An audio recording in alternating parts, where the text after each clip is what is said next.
Hi, everyone. Welcome to today's sermon. Our scripture today comes from the Gospel according to Matthew, chapter 5, verses 38 through 41. You have heard that it was said, eye for eye and tooth for tooth. But I tell you, do not resist an evil person.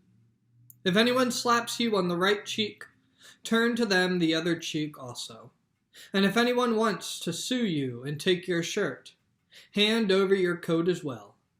If anyone forces you to go 1 mile, go with them 2 miles. The word of God for the people of God.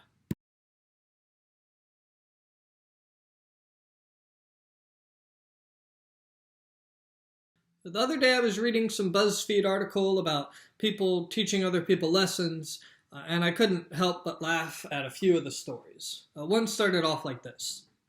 It was a cold winter day. 8 inches of snow had fallen the night before, and the wind chill made it feel as if it were in the negatives. I spent 45 minutes in the freezing cold, shoveling our car out so we could get to the store. We were gone for an hour, and when we came back, our neighbor had taken the spot I had shoveled. Our apartment complex doesn't have assigned parking, but in the winter, it's understood that if you shovel a spot, it's yours. So when I saw his car in the spot I had just shoveled, I was pretty angry. Now, I want you to take a moment and just think, if that had happened to you, what would you have done? Right? Put yourself in the story. If that had happened to you, what would you have done? Well, here's what this person did. I went inside and filled 2-gallon jugs of water, went back out and poured them on his windshield. Rinse and repeat. I must have poured about 10 gallons of water on his car. Being how cold it was already freezing by the time I poured the last gallon on. It sat like that overnight. The next morning I got to watch as he helplessly tried to scrape all of these layers of ice off his windshield. Lesson learned. Don't take my parking spot. Here's another story someone wrote. So I'm leaving the grocery store recently and loading the items I purchased into my vehicle when I notice an entitled woman nearby. She's on the phone and has her empty shopping cart in front of her. I finish loading my groceries and put my cart in the designated place like a decent person. I get in my vehicle and begin to move forward when I see this woman lightly shove her shopping cart in my general direction. It stops in front of my vehicle, blocking my path. But this woman is already marching back toward her own vehicle, completely oblivious. I'm angry, but I try to keep cool. I say, "Excuse me, could you please move your cart out of my way?" I hear the woman on the phone saying, "Hold on, someone is bothering me," and then she turns to me and says, "Move it yourself, I'm busy." And she goes right back to talking on the phone. So at this point, I put my vehicle in park, I get out, and I do as she suggested. I move her cart right behind the vehicle she's getting into. But I'm not done, because I'm fuming now. I take the entire line or train or whatever you call it of about 15 more carts that were in the little cart docking area nearby, and I slowly shove it over behind her vehicle. I separate a few from the line and begin putting them around her vehicle in a sort of semicircle before she notices and starts getting angry. She tells the person on the phone, "I'll have to call you back." And then she says to me, "What the H do you think you're doing?" I shrug my shoulders and tell her, "I moved your cart like you wanted me to. Turns out I had so much fun, I guess I got excited and moved a few more." And the woman yells, "Move those out of my way this instant. I'm in a hurry." And so I finally get to say to her, "Move them yourself. I'm busy." The woman screams and tries to shove one of the carts my way, but I drive away from the section of the parking lot too quickly. I can see her literally shaking her fist at me when I look in the rearview mirror. I smile and drive on. Now, I don't know about you, But when I hear these stories, I can't help but smile a little, right? Like inside I'm fist pumping and going, yeah, get them, right? That'll teach them to put their shopping carts back. And if you're joining me in those thoughts and emotions, you should know that we're not alone. Right? This article, it wasn't written to shame the people who got their petty revenge. It was written to celebrate and glory in their deeds. Right? People all over our country are reading articles and stories like that and are fist pumping right along to it. And I think that's an instinct all of us have, at least to some extent. Right? If someone refuses to put their shopping cart away, we hope another shopping cart gets in their way. If someone speeds past us way too fast or obviously runs a red light, well, we get indignant and start looking around, hoping a police car will appear out of nowhere and pull them over. We want people to pay for their mistakes, to learn their lesson and never do it again. And sometimes, like with running the traffic light, we don't have any say in the matter. But other times, we have agency. Right? We can be the person who makes them pay. If they steal our parking spot, we can leave them an angry note or a windshield of ice. If they insult us as we walk by, we can turn and insult them. If they push us, we can push them right back, tit for tat. Our instinct is retaliation.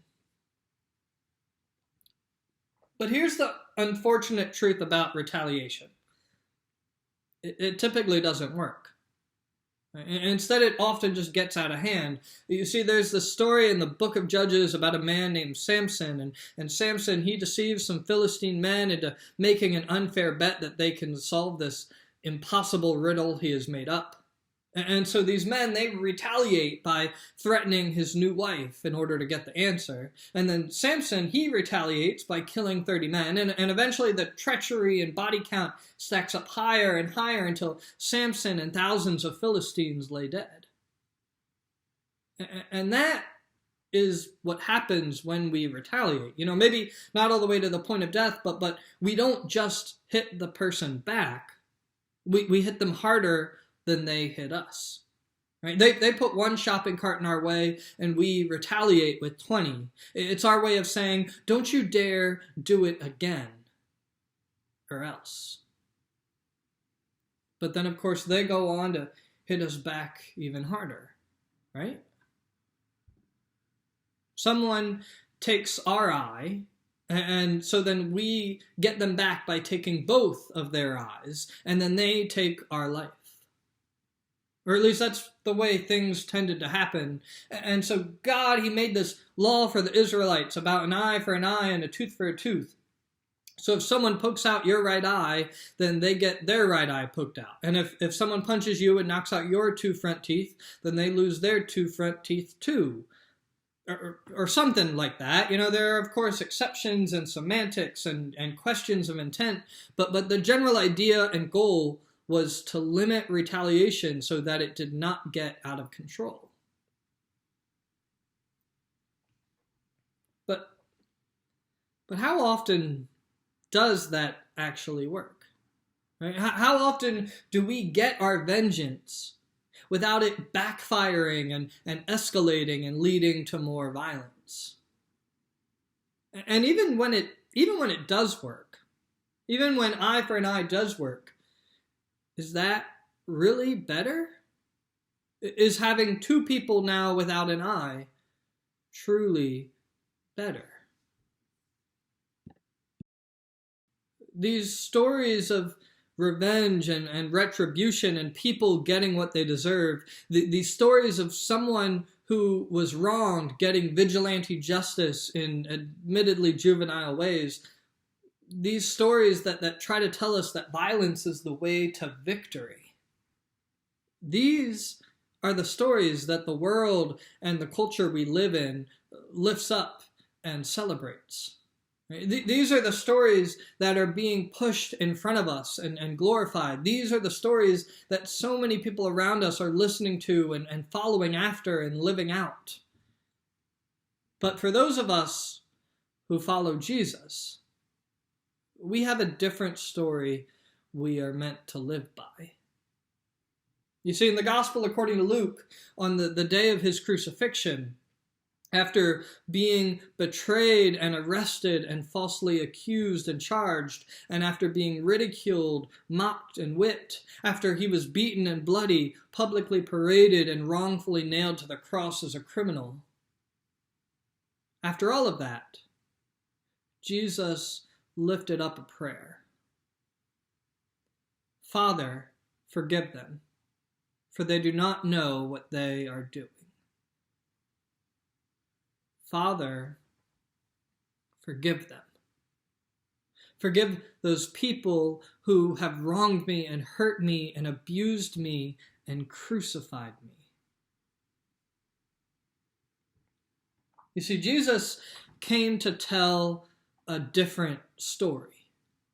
He came to teach a different lesson. He came to show a different way, and he came to achieve a different outcome.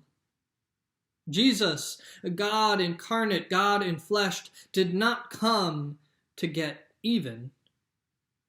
He came to rescue us from ourselves, to rescue us from our worst instincts. And he came to rescue our world from sin and brokenness and evil, and to rescue our world from the myth of redemptive violence. To rescue us from this false story that victory and peace and wholeness can come about through violence. Right? To rescue us from the wrong belief that violence is how we will ultimately save the world and rid it of evil. To rescue us from this lie that darkness can somehow drive out darkness and that hate can somehow drive out hate. Instead, we and our world, according to the gospel, we and our world will be rescued by sacrifice.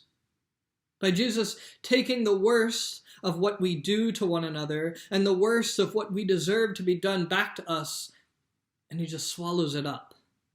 Right? He doesn't lash out. He doesn't get even. He stops the cycle of violence in its tracks, and he replaces it with something better. He replaces vengeance with mercy and forgiveness. And in the place of violence, he puts forth peace and grace. And instead of darkness and hate, we see light and love. And instead of getting what we deserve, Jesus made sure we instead get what we need. And what we need, above all else, what we need is a relationship with our Creator, with our God, right? To be cleansed of our sin and given full access to our Heavenly Father. We need to be face to face with Jesus, receiving his life-changing love. We need to be filled with and inspired by and guided by the Holy Spirit. But let's be clear. This is not just about reshaping ourselves. This is not just some self-help, become a better person plan. This is about a much bigger story. This is about reshaping our entire world. This is the transformation of us as followers of Jesus for the transformation and the renewing of our world. This is about Jesus making sure not only we get what we need, but also making sure that our world gets what it needs. And our world needs us. It needs us changed and transformed by Jesus. It needs us to truly have met him and been loved by him, and to have bowed down to him and given our lives over to him, and to have asked him to heal us and change us and make us whole and complete and new.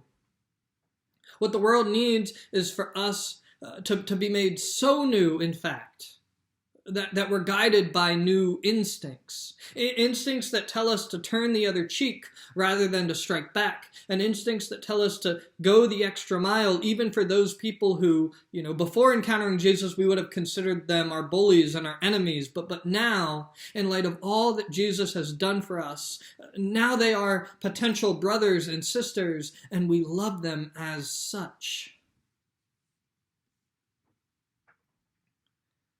Our world needs us to to leave behind that story of violence and retribution, and to instead pick up God's story and to join in the telling of it. The story that no matter what someone has done, they are loved and wanted by God.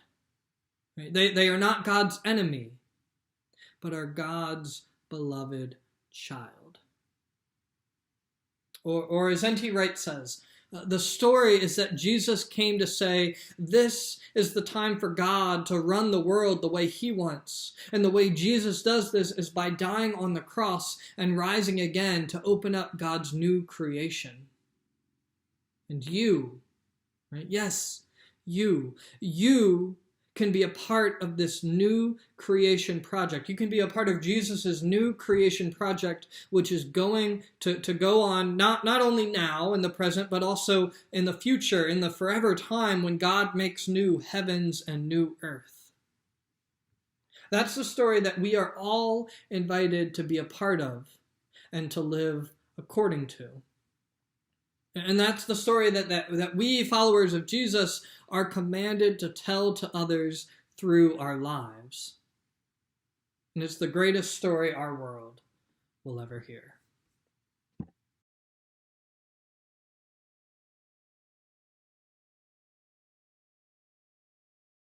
Jesus suffered under the violence of the world, yet he did not seek retribution.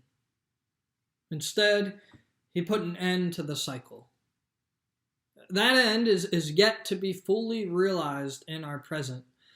But the invitation is for us to follow his lead and join him in not responding that way anymore, and instead to start responding in another way. And we'll talk about what that way is next week. But trust me, turning the other cheek and going the extra mile is not about becoming a doormat and getting walked all over. But for now, just know that it means responding differently. It doesn't look like retribution and violence. It looks like mercy and love. It looks like Jesus. Amen.